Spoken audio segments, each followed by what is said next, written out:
اپنے سے کمتر کو دیکھو تاکہ نعمت کی قدر ہو۔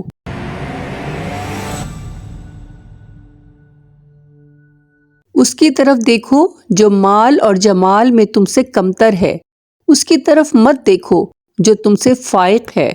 یہ لائق تر ہے اس کے کہ تم اللہ کی نعمت کو حقیر نہ سمجھو۔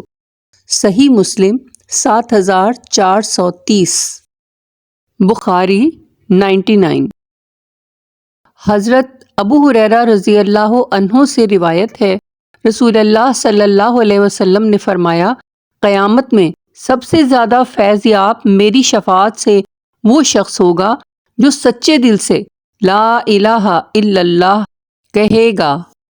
آپ نے مزید فرمایا، جس شخص نے لا الہ الا اللہ کہہ لیا اور اس کے دل میں جو برابر بھی ایمان ہے تو وہ ایک نہ ایک دن دوزخ سے ضرور نکلے گا، اور دوزخ سے وہ شخص بھی ضرور نکلے گا جس نے کلمہ پڑھا اور اس کے دل میں گیہوں کے دانے کے برابر خیر ہے، اور دوزخ سے وہ بھی نکلے گا جس نے کلمہ پڑھا اور اس کے دل میں ایک ذرہ برابر بھی خیر ہے۔ صحیح بخاری 44۔ اللہ کی رحمت۔ رسول اللہ صلی اللہ علیہ وسلم نے فرمایا، من تاب قبل ان تطلع الشمس من مغربها تاب اللہ علیہ۔ جس شخص نے سورج کے مغرب سے طلوع ہونے یعنی قیامت قائم ہونے سے پہلے توبہ کر لی، اللہ تعالیٰ اس کی توبہ کو قبول فرما لے گا۔ صحیح مسلم 2703۔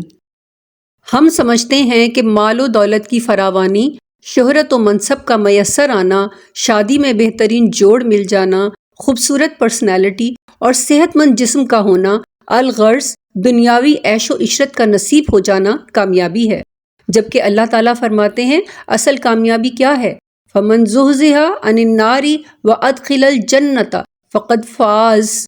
جو آگ سے دور کر دیا گیا اور جنت میں داخل کر دیا گیا وہی کامیاب ہے۔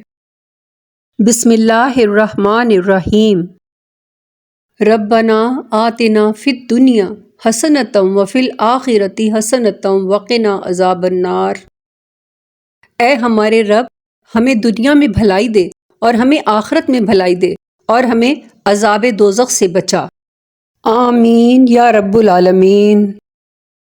قائم اسلام کو لائک، شیئر اور سبسکرائب کیجیے۔